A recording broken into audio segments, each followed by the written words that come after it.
Her daughter's a badass bitch.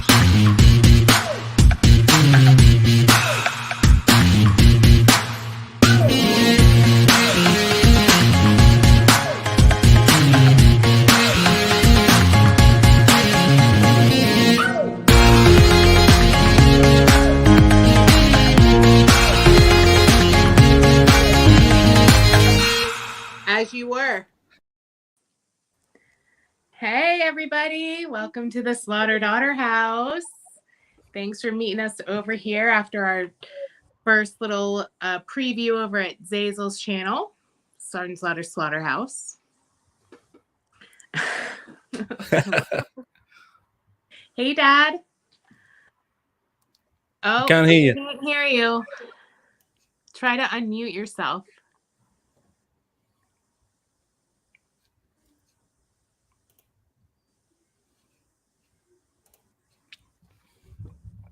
Can you hear us?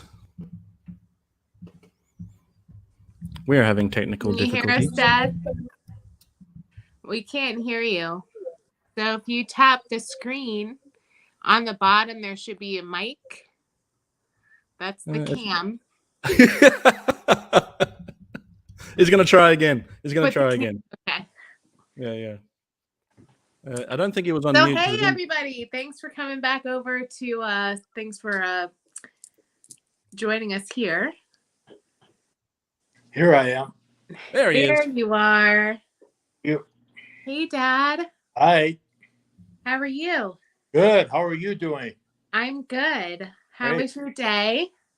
Wonderful. What a big day. Did a autograph signing in I guess it was called Queens or no, I'm in Queens tomorrow. It was in Newark, New Jersey. Oh, okay. Yeah. Big crowd. Nice crowd. Nice. A lot of memories talking, wrestling and G.I. Joe. Awesome. Well, speaking of wrestling, we did tease a long time ago. It's like been 2 months at least, where we teased a story about the Undertaker. Yeah. But there are some other, players that come into play in this story, some big names where somebody was disrespectful to you. Yes. And the guys backstage didn't like that. And they kind of, hazed him a little bit, I guess you could say. Yeah. Now, before we get into the stories, that's something that happened a lot, Dad, where if the guys, felt like somebody was being disrespectful, they would be like, that's not how we act here at the WWE. It doesn't happen too often. And they have what they call a wrestler's court. And you can bring it to the attention of the attorneys of that court. One was the Undertaker, and I believe one was JBL. John Layfield was the other attorney. And no, I'm sorry, the Undertaker was the judge. And there was you always, if you were brought into court, you had the right to defend yourself, or you could get one of your friends that may have witnessed it to be your attorney. And then you also had the right to bring other people in that may have witnessed what you're being in the court for.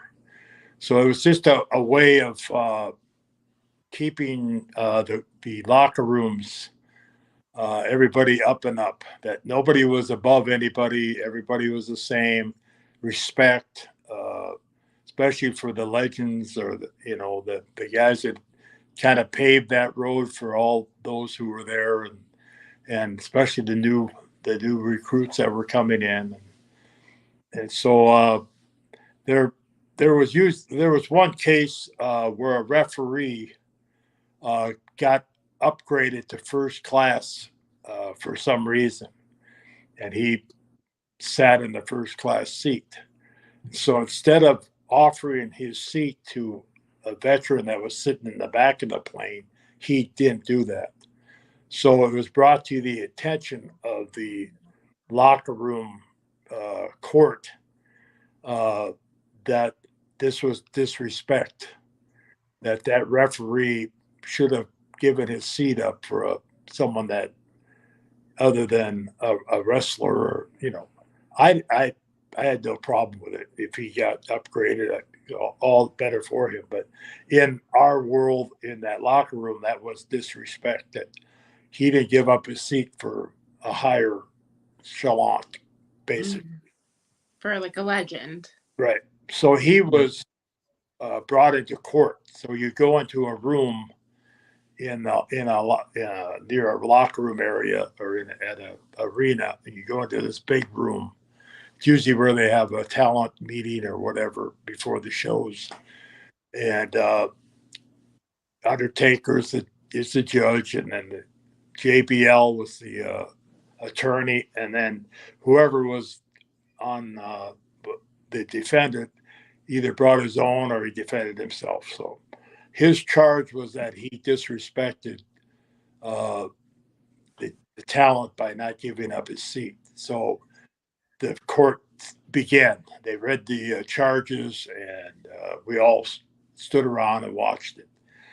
And so when it was pretty much all over, I won't go through the whole process, but he was found guilty, and it cost him 6 cases of beer that he had to have somebody go by, or he had to go by and put in the locker room and have it cold, so that when, as the guys were finished that night and they didn't have to wrestle again, they could go and grab a beer, and that was his punishment. That's And fair.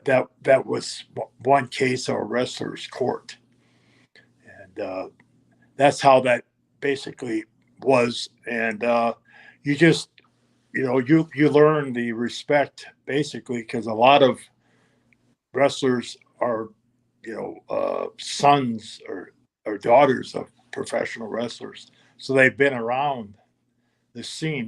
They've been to the matches, they've been to the studio, they've been to the arenas, and they know that you respect those who are working, and especially the ones that made that road possible for everybody to be there. So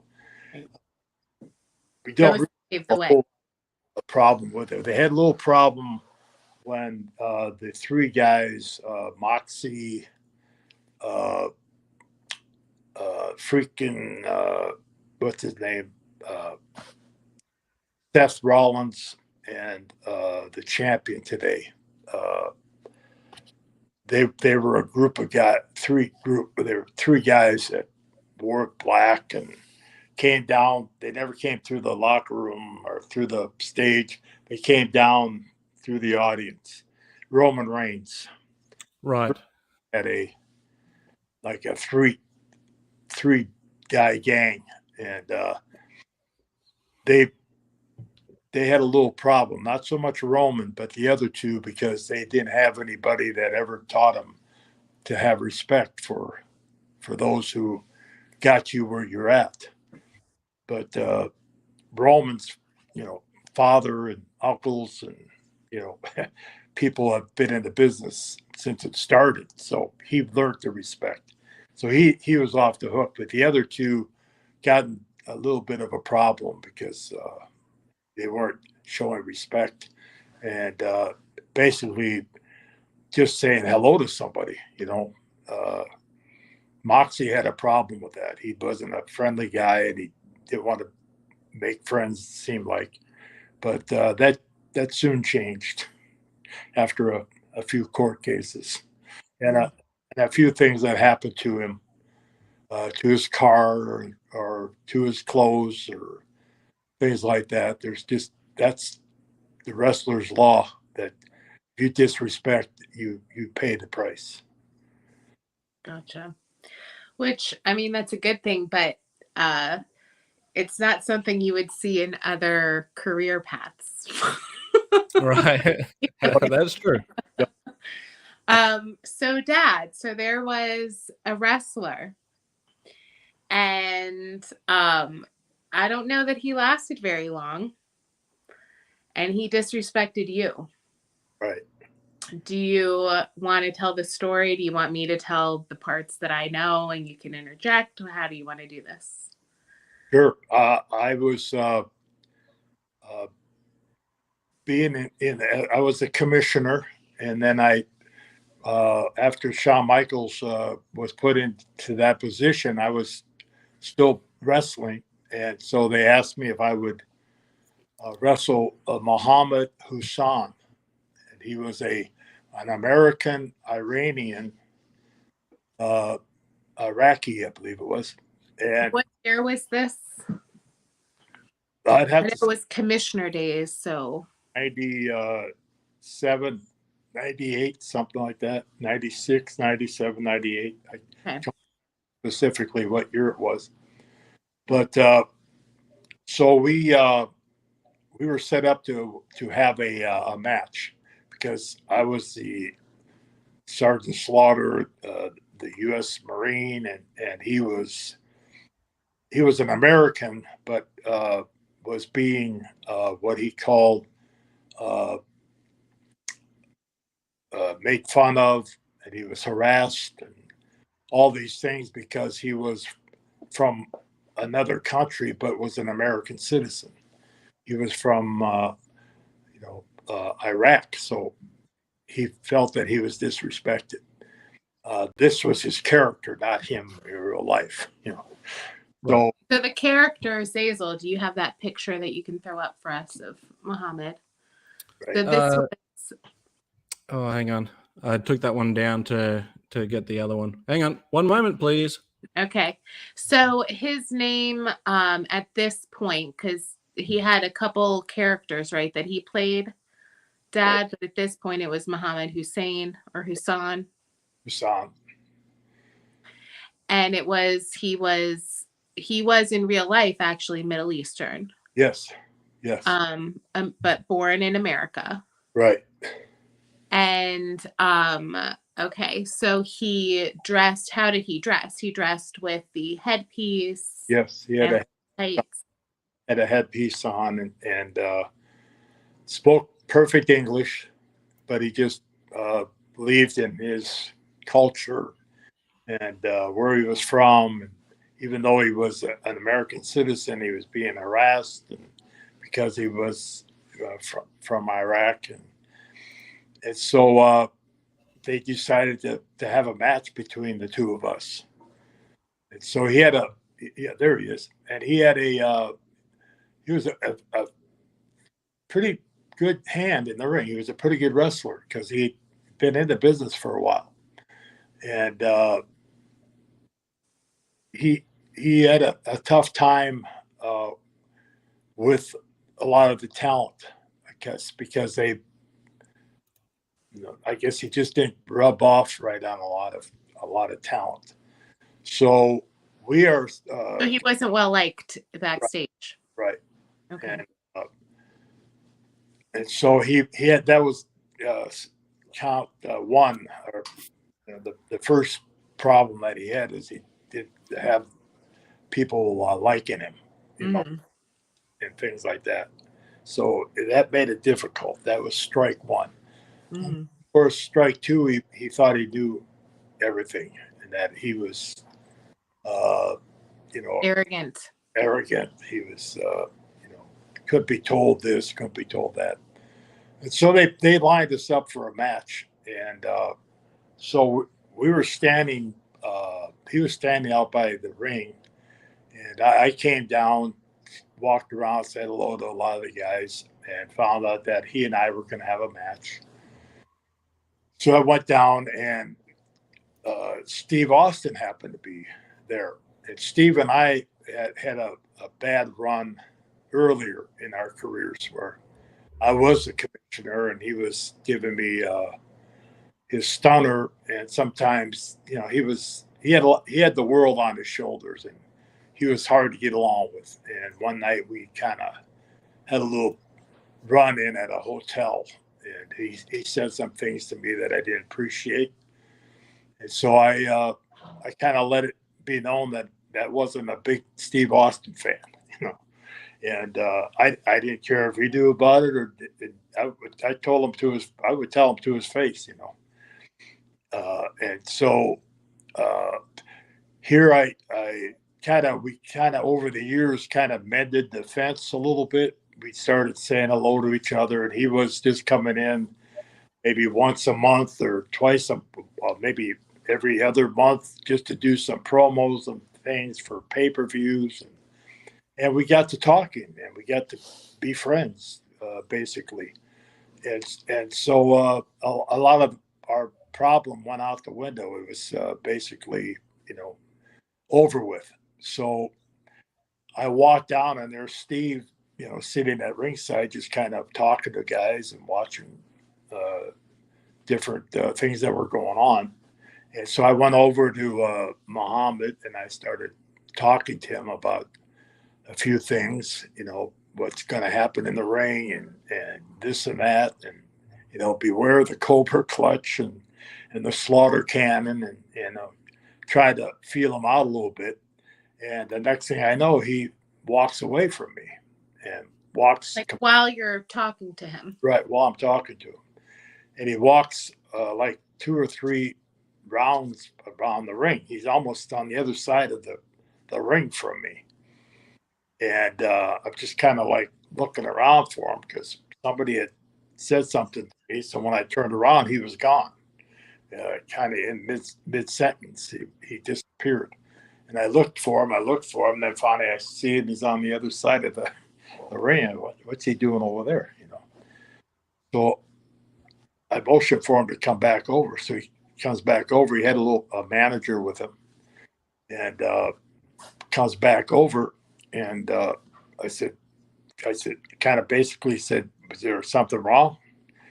And Steve Austin jumped up out of his chair and got right into his face and pointed into his face. He said, listen, I can't really say all the words that he said, but. Yeah, you can. It's my channel. Oh, okay. But you don't have to if you don't want to. Son of a bitch, when Sergeant Slaughter is talking to you, you shut your freaking mouth and you listen. Keep your ears open because this guy knows what he's talking about. You don't walk away from him. And he just basically went off on him. Went off on him. Really, yeah. Everybody stopped and it was quiet. And that's unusual when you're down by the ring and everybody's there talking. All of a sudden, it went to complete silence. And, Muhammad just kind of like froze and said, "Yes, sir. Yes, sir." And he turned to Steve. Turned to me. He said, "Now we got that motherfucker's attention.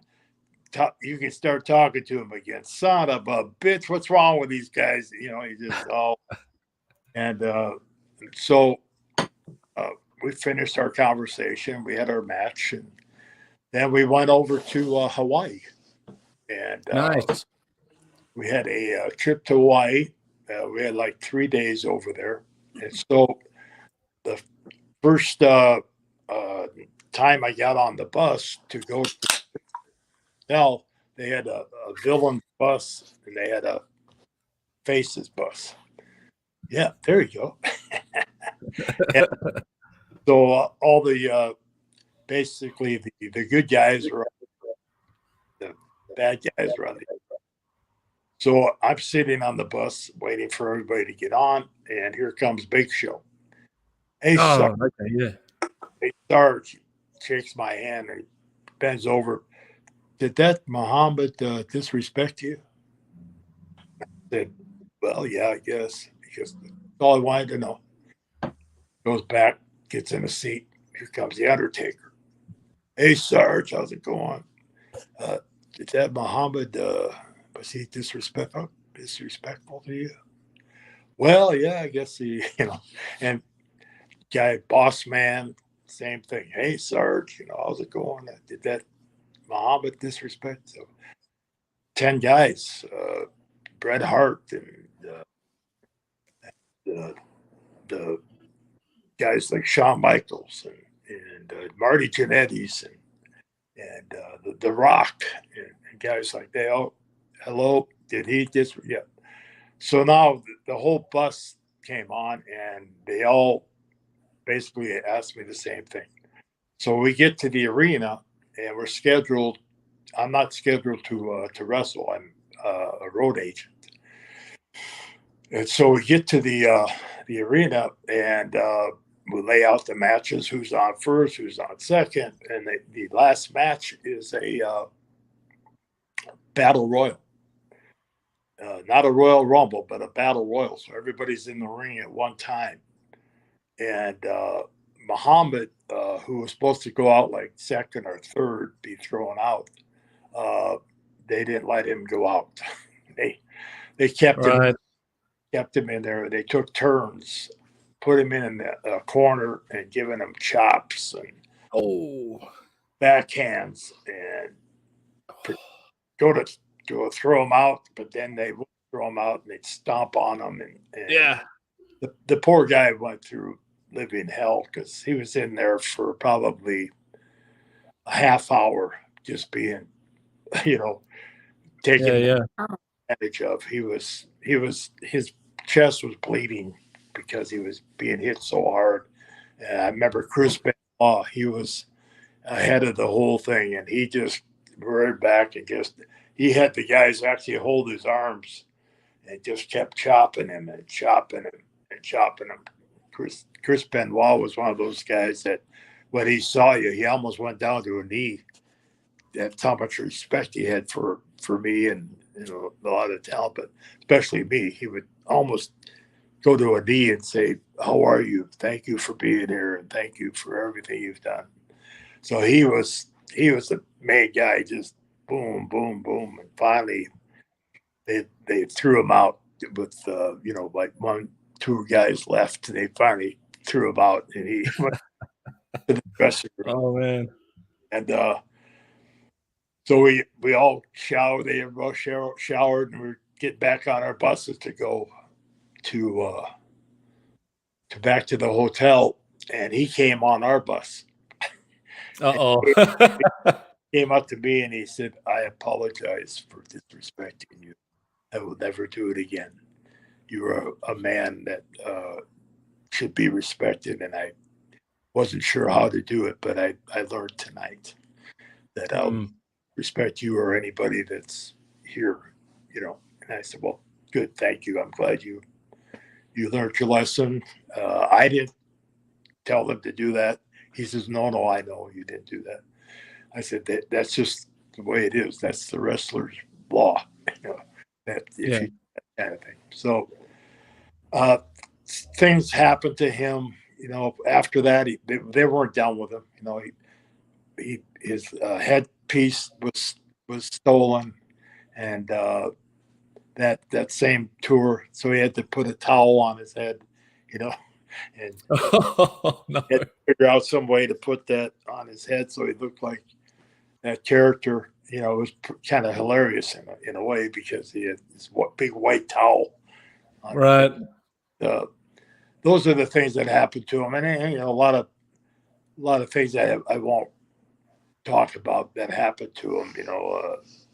To his. Well, there is one thing that happened that you didn't mention, which is where Undertaker comes into this, Right. which is at the bar, and he kind of led the charge at the bar. You tell that story. I've talked enough. So, which means you don't remember telling me the story. I just don't want to hog the mic all the time. So what you had told me was that they all went out after the show and they were all at a bar drinking, and Undertaker ordered around for all the guys, but said that it was on Muhammad. Right. And so Muhammad had to buy all the guys a round of shots. And then when they came, they cheers, and Muhammad got a shot also. And everybody went up to cheers, and they said, "This is for Sarge." And then they poured it out.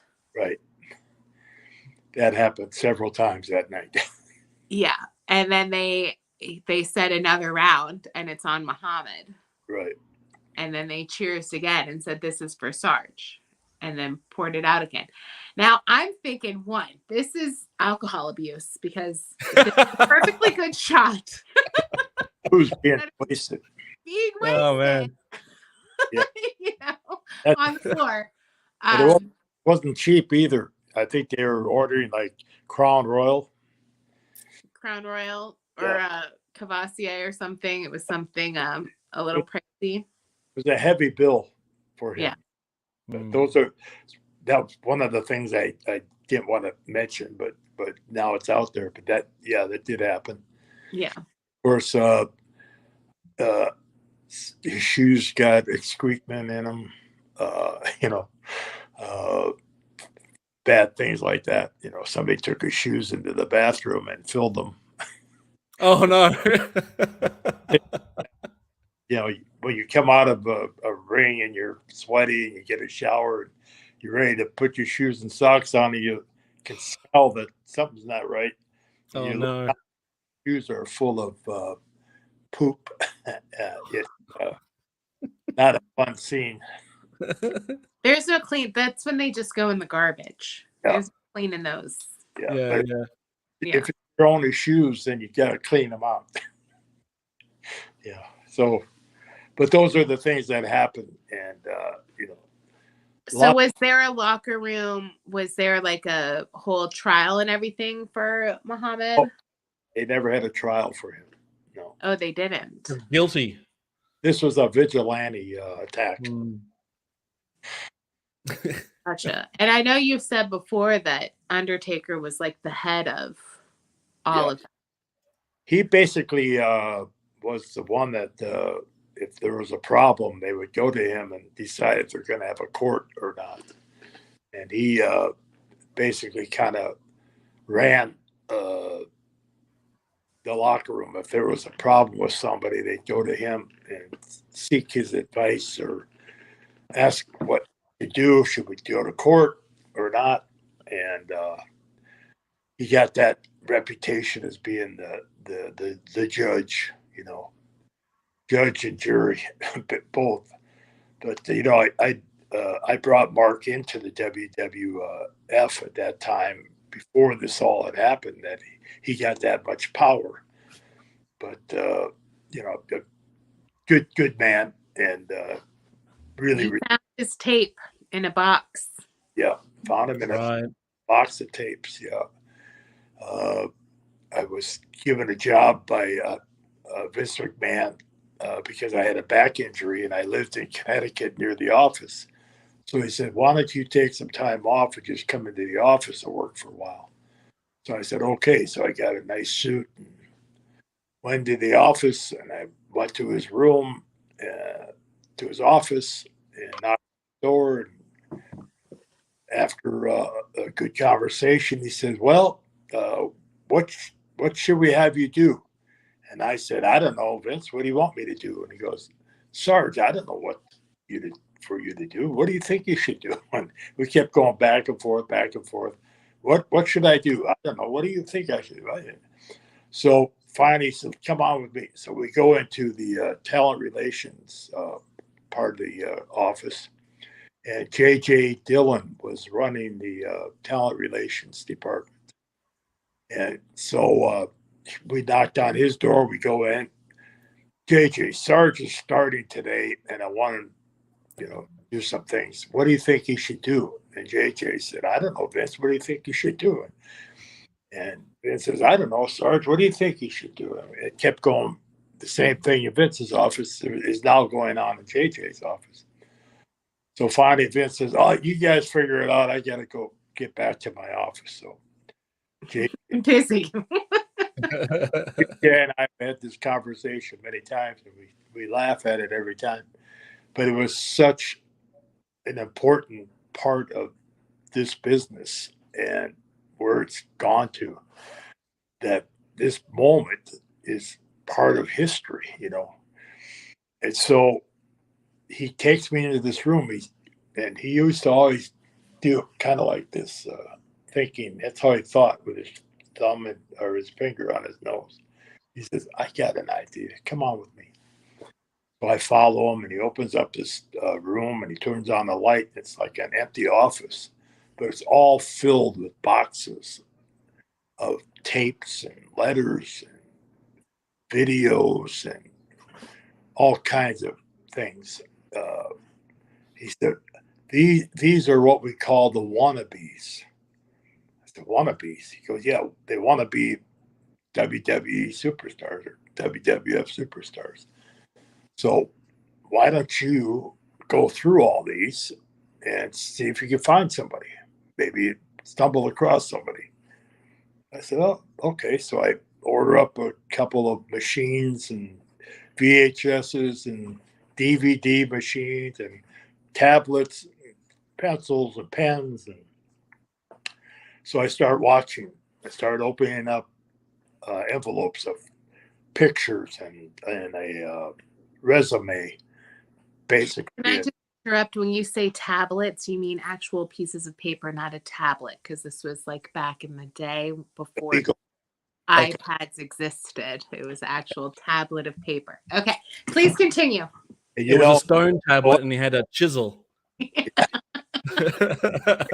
actually came across it not too long ago when I was starting to clean out some of my boxes. I came across that tablet or that pad of paper. Your legal with yellow pad of paper. Yeah.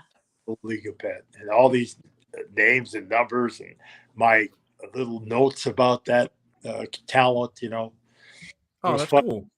That's a pretty cool treasure, actually. Yeah, and there's some names on there that are very recognizable of today and just recently. Stars that are now retiring. So anyway, so I'm going through these different videos and reading and looking at pictures, and I would put down their name and their number. They always put a number in there. Some did leave numbers, and there were sometimes when I put a video or something into the machine, within 5 to 10 seconds, I ejected it because I knew it wasn't. It was just a fan that was, wanted to be a wrestler and did a promo. Right. That doesn't, you got to have a match or something. A wrestler that does not make. Right. Right. See some physical proof that. So a lot of those got put aside. I never threw them out. I just put them aside. I made notes of everything. And so there was this one video VHS that I put in. And I started to watch it, and I went, oh my gosh, this guy was in the WCW. And I couldn't believe what I was seeing. So I ejected it, and I took it like a football in my arm. And I headed for Vince's office. I bypassed JJ, went around that corridor, and I went right into Vince's office, knocked on the door. He said, yeah, come in. So I go in. I said, you got to see this. You got to see this. He goes, Sarge, I'm busy.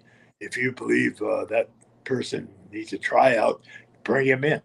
I said, okay, I will. Nice. That's trust there. Yeah. I went back to my desk and I looked at a few more things and I waited. And finally, I picked up the phone. I see the phone number and I call. Hello? Yeah. Is this Mark Calloway? Yes, it is. I said, this is Sergeant Slaughter from the WWF. And he goes, yeah, right. And he's up on me. And so, oh, geez, this is tougher than I thought it was going to be. So I call him back. I wait a little bit, call him back. Hello, Mark? Yeah. Sergeant Slaughter. Yeah, who is this? Who really is this? I said, it's Sergeant Slaughter from WWF. He goes, ha ha, very funny. Clicks, hangs up on me again. So I'm thinking, Jesus, you want to talk to the guy? Huh? I really hope the third time you just started yelling at him when he picked up. So, third time I call, I wait a little bit. I said, as soon as he answers, I said, Mark, this is Sarge. Don't hang up, please. You got a pencil? Yeah. Write down 203-352-8600 and ask for me. Hey, and guess what? I hung up on him. So about maybe 20 minutes later, here comes one of the secretaries and said, Sarge, there's a Mark Calloway on the telephone for you. I said, oh, okay. Yeah, pipe him through, you know. So she sends him through. I said, hello. He goes, oh, it is you.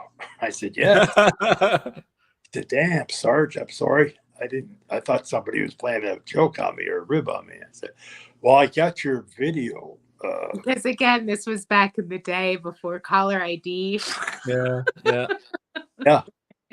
So I said, I looked at your video and I wanted to show it to Vince, but he said if I thought you were good enough talent for a tryout to bring you in, are you available to do that? He goes, oh yeah. I'm out of here. I'm tired of the WCW. I said, well, we're going to have a taping in Rochester, New York. Can you make that? And I gave him the dates. He says, I'll be there. I said, well, when you get there, you just look me up and we'll go from there. So here he comes, short red hair and tall as a tree. And he comes over. He says, hey, Sarge Slaughter. I turned around. I said, oh, hey, the hang-up guy. And he laughed. And I said, go put your bag in the extras room and go into catering. And if you see someone in there that you can have a match with, let me know, because you'll be the first or second match tonight. We're just going to film you. We're not going to use you. We just want to see you work, see how you perform in the ring. He says, not a problem. So he goes into catering. Of course, a lot of people knew who Mark was because they do WCW, and he was part of that. And so it didn't take long. He came over to me and said, hey, I found somebody I can have a match with. I said, good. Who is it? And he told me. And I said, all right. So we go to have the match.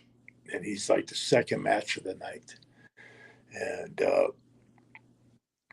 I'm watching it with my headset up in what we call the gorilla position. I got a monitor in front of me, and I can talk to the referee.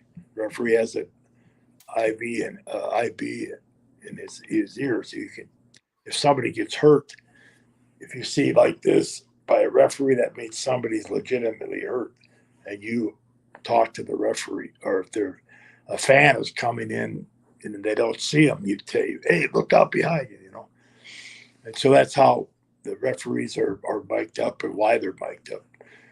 So I'm watching the match. It's about almost over with, and one of my headsets comes off my ear, and I hear Vince McMahon's voice. Sarge, where did you find this guy? He let go of my headpiece, and I looked up at him, and I said, in a box of tapes. And he goes, send him to my office when he's done. I'm going to talk to him. I said, okay. So Mark comes up, done with his match. How'd I do, Sarge? I said, I think you did great, but Vince McMahon wants to see you. And he goes, oh, did I do something wrong? I said, I think you probably did something right. So I said, follow me. Went down, went to Vince's office, knocked on the door, went in, introduced him to Mark, and he was in there for about a half hour, came out, got not too much of an expression on his face. I said, is everything okay? He goes, yeah, he just wants to know if I'm available to come tomorrow night to Albany. I said, can you come to Albany? He goes, oh, you're damn right I'll be in Albany. I said, well, we'll do the same thing in Albany. And that night, we had a meeting after the show, and Vince likes to go through the show and find out if somebody thought something was good or bad, or let's forget about doing that again. And it's just the way he is. And so right at the end of the meeting, everybody wants to get out of that meeting because they want to head to the hotel or wherever you got to go to Albany the next day. So he said, did anybody happen to see the match that Sarge set up what was it, Sarge? Second match? I said, yeah, second match. What was the guy's name? Mark Calloway. He goes, yeah, anybody see that match? And they all went, yeah, we all know Mark. You all know Mark? And Sarge found him in a box of tapes. Why am I just finding this out now? So he said, I got an idea. I've got a dark character in my mind. And I've got an idea for this guy. So just keep that in mind. So we go to Albany, and then we have another meeting afterwards after Mark had his match. Vince fell in love with him immediately. But I hear stories like, yeah, Vince didn't like him. Yeah, when he first saw him, he didn't like him. I went, are you out of your mind? It was love at first sight. I mean, as soon as he saw him and took that earpiece off my ear and said, where'd you find this guy? That was love. I mean, Right. I He don't saw care something. what he says. I was right there. I saw the love in Vince McMahon's eyes. And he's got that same love in his eyes for Mark Calloway. And they did tremendous business together, made each other millionaires and billionaires. But anyway, I always tell Mark every time I see him, I say, Mark, haven't seen that royalty check come in yet. You know, the 10% fighter's fee. He said, checks in the mail, sir. Checks in the mail. I said, you tell me that every time. I don't ever say So anyway, Vince first came up with a couple different ideas, but then they came up with the Undertaker, and the rest is history. They've had Brother Love. Bruce Pritchard was his first kind of like manager because he did his talking. Vince didn't want the Undertaker to talk, so So we all kind of got together at different meetings, and we all knew that he needed somebody other than Brother Love. So started looking around, and Percy Pringle, who was down in, I think, Alabama, they mentioned that he would be a good manager for the Undertaker because he was a good talker. So they bring him up. He had pure white hair almost, dyed it completely black, took his eyebrows and blacked them, and called him Paul Bearer. And he was actually a real Paul Bearer in real life. He was a mortician, a licensed mortician. How better could you have it? And and as everybody knows, it's but you two and everybody's watching. It was a combination that is going to be with us for the rest of our life. I mean that those two characters just blew the top off of the WWF,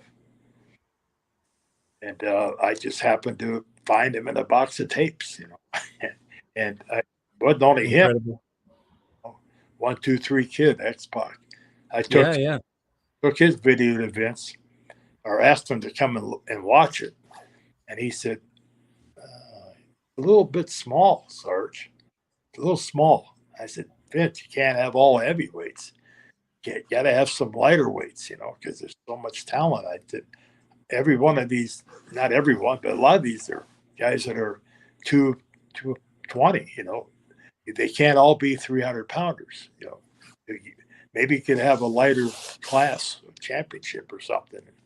I'll keep that in mind. That was his favorite saying. I'll keep that in mind. So anyway, brought X-Pac in, 1, 2, 3 Kid. He stayed at our house. I remember that we got Chinese food from Ships. Yeah. And he had nowhere to go. He came in for to do some interviews. So when we got done, he couldn't do a 30-second promo without stumbling and fumbling. It took me 4 hours to do a 30-second promo. When I finally, he was just so nervous. so nervous. Yeah, and he was from Minnesota, so I felt good about him. And yeah. I said, all right, we're done. We got it. Where can I take you? He said, "Oh, I don't have a hotel." I said, "Oh, well, I can show you how to get to one. He said, well, I don't have a car. You don't have a car? You don't have a hotel? He said, no, I was just going to sleep here in the studio. I said, come on with me. So I called Kelly's mom and I said, we're going to have a guest for the evening. So we brought him home and he slept in the guest room. And every time I see him, he always kind of like Benoit. He always goes out of his way to say hello and show his respect. And he's just won a Billy and Bart gun. I found them in a box of tapes. Adam Baum. Of course, there's so many. I can't remember them all, but I have that list, and one day I'll show it to you of all the talent that has come and gone since. I'd love to see that. And of course, it's just the Yokozuna. I didn't discover him. He was already a wrestler. And one day Vince came out of his office. We were in Hershey, Pennsylvania. And he points at Rodney. And he said, Sarge, what am I going to do with that guy? And I said, who? He goes, that big Samoan kid. And I said, oh, Rodney. He said, yeah. I said, I've had matches with Rodney. He's a charm. I mean, he's unbelievable. He's like 400 pounds and he can move like a 200 pounder. He says, I know, but I got 7 Samoans now. What am I going to do? I can't make another Samoan. So I said, well, let me give that some thought. So I go that night to my hotel and I'm thinking about it. And I always went to bed with a legal pad and a pen next to my bed on the nightstand. You'd wake up in the middle of the night and start writing things down. You wake up the next morning, you start reading it, and you go, "Boy, I must have been dreaming." That is way out of the, I don't know what that's about. But so anyway, I couldn't go to sleep, but finally I came up with the idea of a Samoan being a Sumo wrestler, and I knew that they had Samoans as sumo wrestlers, so I said, "That's it. We'll make him a sumo wrestler." So I couldn't wait for him to come in, for Vince to come in. So he's running late, and I go up to him. I said, "Vince, I got an idea. Talk to me later. We got this meeting. We got to get the meeting, sir. Get the meeting, sir." So go through the meeting, and I'm jotting down all these things that we're supposed to be talking about, and I can't get my mind off that character. So finally, the meeting's over. I said, "Vince, can I?" He said, "I got to make some calls, sir, but I'll get with you." And I said, "Well, I think I got something." All right, I'll get it. So finally, he comes out of his office, and he said, "Okay, Sarge, what is it? Let's go to catering, and we'll talk about it." So we go to catering. We're sitting there, and I said, "I got an idea for Rod." He goes, "What is it?" I said, "Make him a sumo wrestler." I said, "Yeah, big sumo wrestler." I said, "Instead of him having all black hair like they do," I said, "let's put a big blonde streak so he looks completely different than any other sumo wrestler." And Vince went, "No, I want him to look like a sumo wrestler. I want his hair that black, just like they do." And he said, go tell that kid and tell Fuji to meet me in my office as soon as we're done with lunch here." I said, "Okay." So I go find Rodney. I said, "Rodney, Vince McMahon wants to see you, but take Fuji with you." Fuji had gotten his notice. He was leaving. That was his last television. And basically was let go. So he comes out and sees me, and I said, "You and Rodney need to go to Vince's office." So he's going, "Oh, they're gonna fire me sooner than I thought." Right. So they go into Vince's office, and finally they come out, and I'm doing something with somebody else, and Rodney kind of runs over to me, grabs me, picks me up in the air, and swings me around, and he says, "Thank you, thank you, thank you." And I said, "What?" And then he lets me down and he takes off, head to the locker room. And here comes Fuji. Fuji's not walking quite as fast, but he's walking faster than I've seen him in a while. And he comes and he grabs my hand and he kisses my hand and said, "Thank you, bro. Thank you, brother. Thank you, brother. I was going to go home. I didn't know what I was going to do, but now I'm going to manage that boy." I said, "Oh, you're going to be his manager?" "Yeah, I'm going to be his manager." And so he takes off. I said, "Where are you guys going? You know, why don't you stay and talk?" He said, "Vince wants us to go up to Connecticut and start getting the character, the outfits and get his hair, and all this and my outfits and everything that needed to, so that they could be on TV as soon as possible." So that's how Yokozuna was formed. I didn't think of the name. I only thought of the character, and Vince, you guys came up with Yokozuna. Well, that's absolutely genius, Dad, because I had no idea that he wasn't actually a sumo wrestler. Yeah. Right. Yeah. I thought he was a real sumo wrestler. Right. So when people give me, the old gripe, well, Slaughter never served in the military. Well, he wasn't a sumo wrestler either. Right. He was just playing a character. Right. Well, what I always tell people, Dad, when people ask me is that Sergeant Slaughter was a drill instructor for the Marines. Right. 100%. Yeah. Character was. Robert Remus was not, but Sergeant Slaughter was. So if people ask you that question when you're in character, I feel like when you answer it, you're in character. And when they ask you that question when you are Bob, right, you know what I mean? They get that answer. You know what I'm saying? Right. Yeah. If I am aware of that, and whenever I am in character and somebody asks me, they say, "Were you really in the military?" I said, "Sergeant Slaughter served in the military. Yes, he's a leader of GI Joe, or he's a drill instructor for GI Joe." That's right. Character. Yeah. I think at the point where you were dressed in the USA outfit and wrestling as a real life GI Joe, I think at that point people must just assume that the gimmick is being transitioning into the GI Joe character as well. So when you say I'm a real life GI Joe, yeah, that's true. When you say Sergeant Slaughter served in the Marines, yeah, that's true. That's all true as far as kayfabe is concerned. The character is concerned, and anyone trying to dig any further than that is either not a real wrestling fan or are just honestly trying to start trouble. And if I see any of those at Joe Fest, you let me at them. All right, I'll put them through the Slaughters Marauders court, and send them to me, Zazel. Pick me up from the hospital, but let me at them. Let me at them.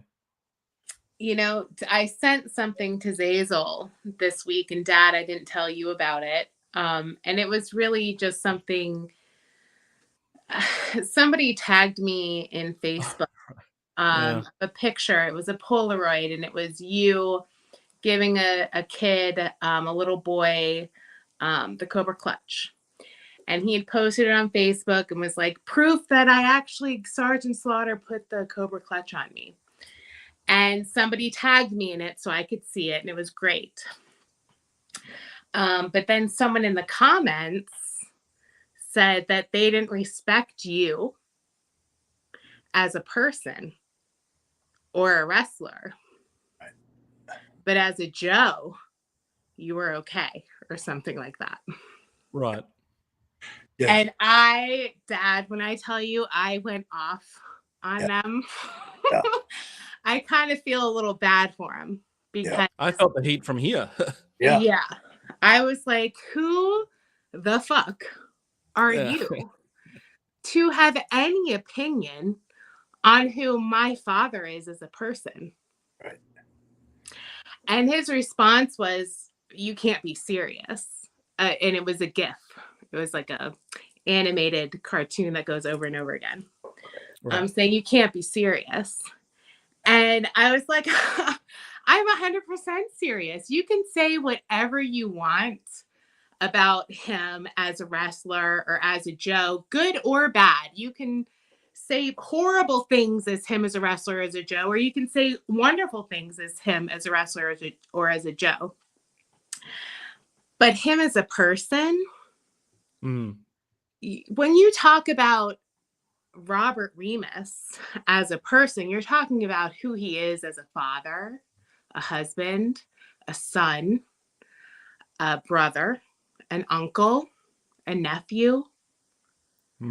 You're talking about him as a person, not him as a, you know what I'm saying? So who the fuck do you think you are to say anything if you've never broken bread with my father, if you've never sat down and met Robert Remus?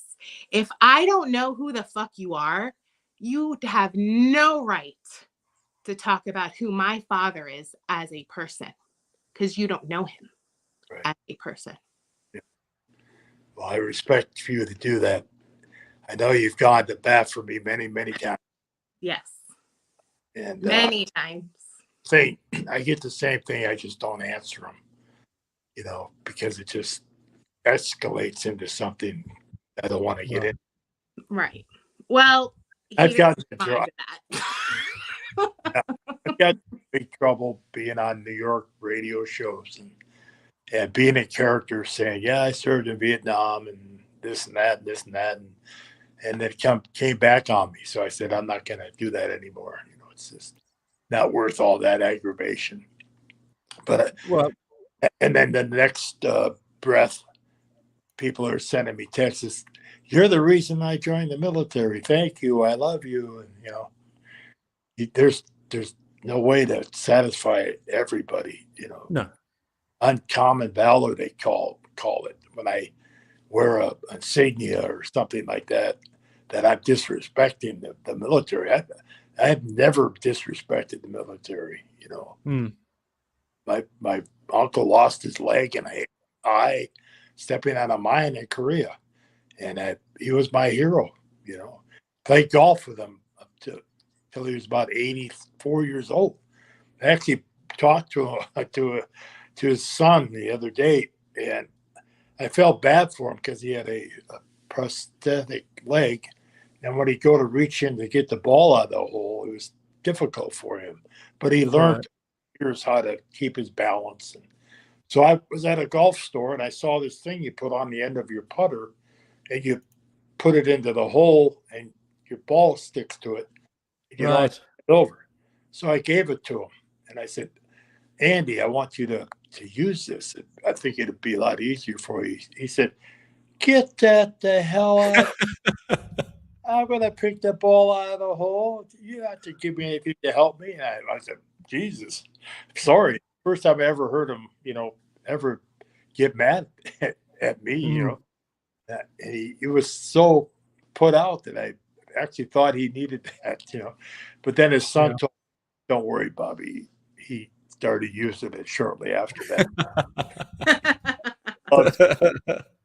But at first, he didn't want you to think that he was weak or something. Right. And my uncle, Korean veteran, lost a leg and an eye, and calls me Sarge. I mean, right. Bobby. Most of the time, he called me Bobby, but he said, "That's my nephew, Sergeant Slaughter," to all of his friends and buddies and anybody that we'd see. That's my nephew, Sergeant Slaughter. Well, you've got a lot of respect and support from military through your lifetime in the gimmick of Sergeant Slaughter, and you mentioned there was a special plaque or something with you and Duke John Wayne. Yeah, at a Marines center. That's in Paris Island, right, Dad? Or it was at one point. It may not be there. Not sure if it's still there, but people have told me that that they saw that. It's got a thing that said most famous Marines. And there was John Wayne and Sergeant Slaughter, and there's a few others too. But the one they mentioned to me, they said, you know, your picture's right next to John Wayne. I went, oh, well, you know, I guess. Whoops, he's hit the camera. Something Got- happened to your camera all of a sudden. I don't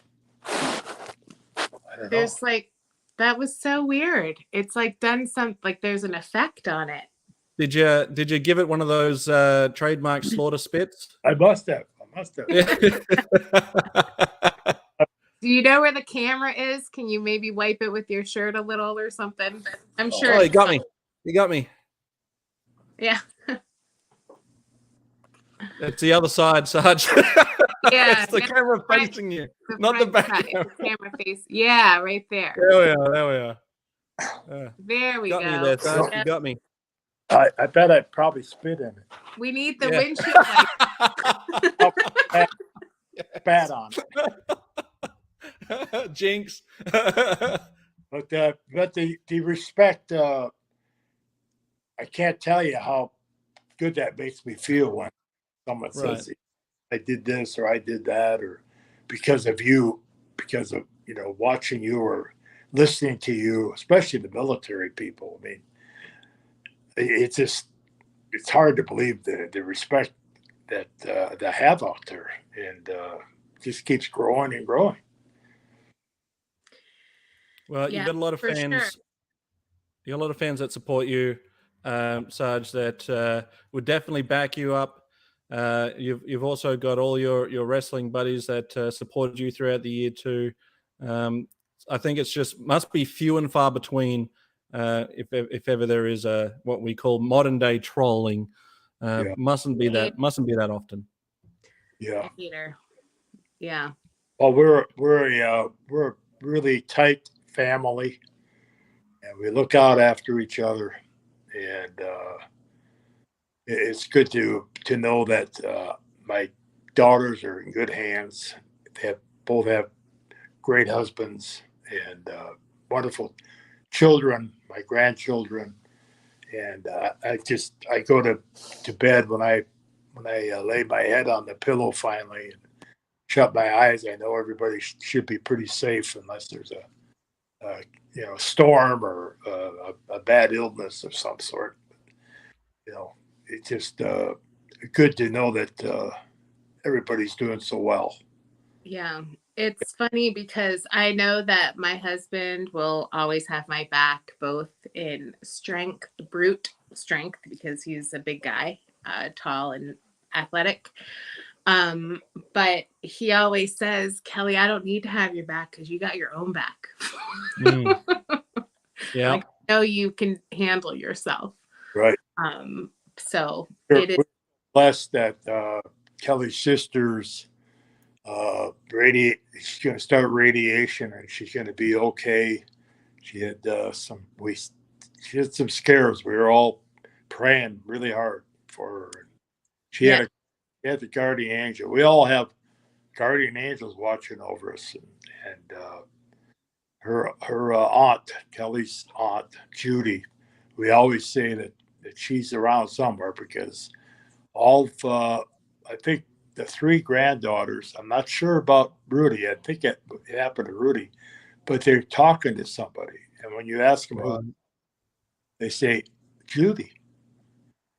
Wait a minute, Didn't Rudy see Judy one time or a couple times? Yeah, he saw a picture of my aunt. So let's give a little bit of context here. So, we haven't gone public with this, but my sister does have breast cancer. And she luckily is able to be treated, and it's been removed, and she has to go through some treatment, but it's a good prognosis so far. But my Aunt Judy passed away from breast cancer when she was 44. It was a year before I got married, so about 15 years ago, she passed. And every single one of my sisters and I's children have, in some way, shape, or form, said that they've spoken to Judy. And my son came along after Judy passed, but he saw a picture of Judy at my mom's house and said, I know her. She comes and visits me at school sometimes. Right. And I didn't know of anybody. I mean, there could be somebody at that time that looked like Judy that came to visit him. I Yeah, don't know. yeah. But both of my nieces had experiences where Judy came to visit them. And one of my nieces was talking to someone. And my sister was like, "Who are you talking to?" And she said, "Judy. I'm talking to Judy's right up there. I'm talking to her."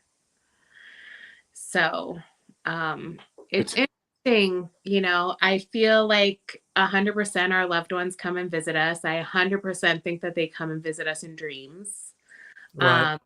And I've even had experiences myself recently with my Aunt Judy coming through. I'm Yeah. gonna get that. But anyway, this is a light and happy conversation. Well, you got a lot of support in the chat. Prayers and thoughts Thank you. going to you and your family from everybody, and including myself. It's great to hear that there's some positivity at the end of this, and that she's on the road to recovery.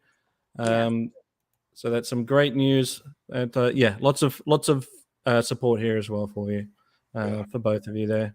That can't be easy. Can't be easy for you. Kelly's grandmother is in what do they call it, Kelly? She's transitioning right now. My grandmother is transitioning. She's had her last rites. So she is. A lot of things happening in our lives always. Yeah, lots of stuff going on over in our family, but lots of stuff goes on in everybody's families. And that's why you never know what's going on in someone's life and what's going on behind closed doors or what they're going through. And that's why we should always be kind to everyone, because we don't know what they're going through. And I am not, I'm not always kind. I totally went off on that guy and I was not kind, but he wasn't being kind either. Right. So I'm guilty of it myself, but for the most part, the best thing is just to be kind, because you don't know what anybody is going through. That is true. But on a lighter note, so Dad. What we really want next is for Zazel to be able to come over to America. To America. Coming to America. Please. Go to Joe Fest. We got to raise that money. Yeah. Not only Joe Fest, but he needs to come over here so I can torture him. I mean, get him to work out with me. Look, I'm going to give it my best go. Obviously, I need to just pick up my fitness in general, start looking after myself a bit better. I do a little, but I don't do a lot, and I need to do a little bit more. I don't want to overdo it. Obviously, you can overdo it, but I am drastically underdoing it. So I need to pick it up and be ready, slaughter ready. For when I hit Joe Fest.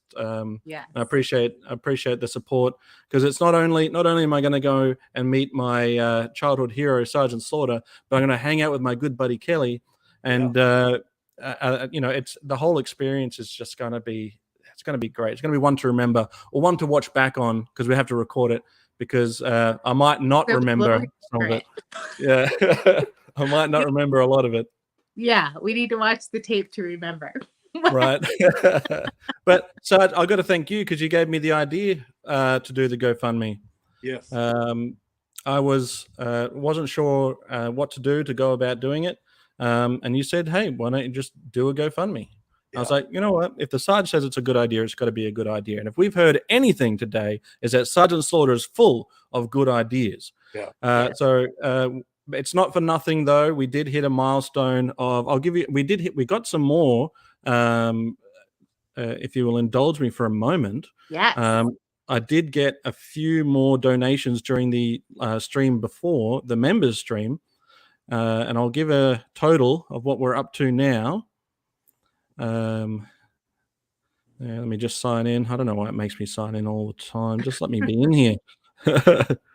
If I give out the password, can you guys remember it for me?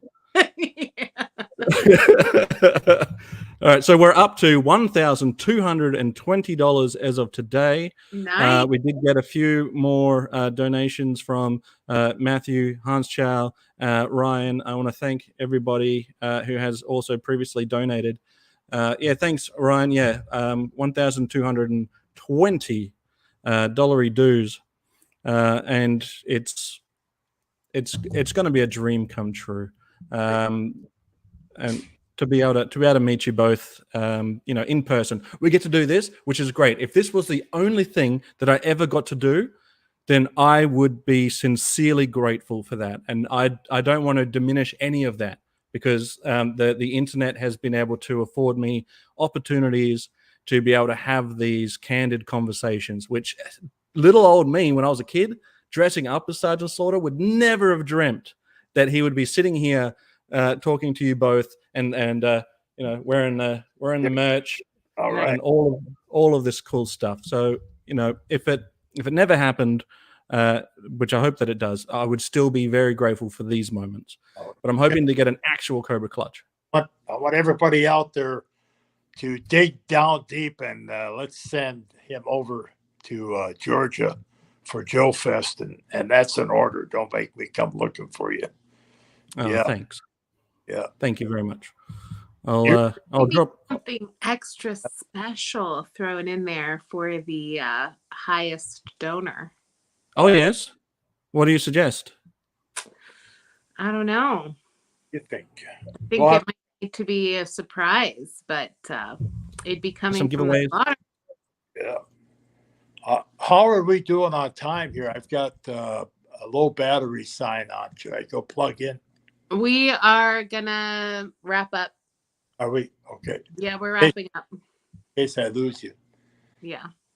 But I still want everybody to help us and help Zazel get over to Georgia, Joe Fest. Don't make me have to ask twice, Thanks, Sarge. I appreciate that. Yeah, but there will be some giveaways. Kelly and Sarge will work on a bonus giveaway to be determined at another time. But because we are doing it in milestones, every quarter milestone to get to the 4,000 goal, every quarter milestone will be another giveaway. So the weekend coming, so after this weekend, so the weekend after that, we're going to do our first giveaway. So we're gonna pick a winner from the people who have already donated. It's not too late to get into that now. If you want to get in on that, please donate. And this time next weekend we'll have our first winner. Right. That's awesome. Get into the Slaughter Vault and come up with some good things that people can possibly win if they donate. Nice. Well, I might donate then if that's an opportunity. Yeah. Yeah, I think so. Dad and I talked about it, and whoever is the highest donor, like cumulative, so they can donate as many times as they would like, but whoever donates the largest amount is going to get a little something from the Slaughters. Oh, that's great, guys. Thank you very much. It's honestly, humbling to hear that two of my favorite people in the world are willing to help me out on this little adventure. Absolutely. I got to get you here so I can torture you. Right. We will make content out of it too. So we will film everything. Some of it will be live.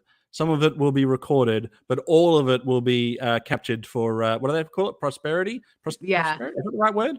Prosperity. I have difficulty with words. You know what I'm like. Yes. No, you were right. Prosperity's sake. Nice. Yes. I'm almost out of juice. Sorry. All right, guys. Hey, you have to be sorry. Thank you very much. Dad, thanks for joining us. Zazel, it's always a pleasure to have you. Everybody in the chat and everybody that's watching, thank you so much. We will be on again soon with Sarge for another story time. I think next time we should talk about the Pepsi commercial. Oh, there you go. Yeah. Diet Coke. Diet Coke. Coke commercial. It was Coke? I thought it was Pepsi. Diet Coca-Cola. Diet Coke? Yeah. Diet Coke. The Diet Coke commercial. Yeah, Pepsi. Like there. Yeah, who drinks Pepsi? Not me. But now you know. Now you know. Thanks, No one was half guys. the battle. Love you. Bye. Love you too. Bye. See ya. Bye.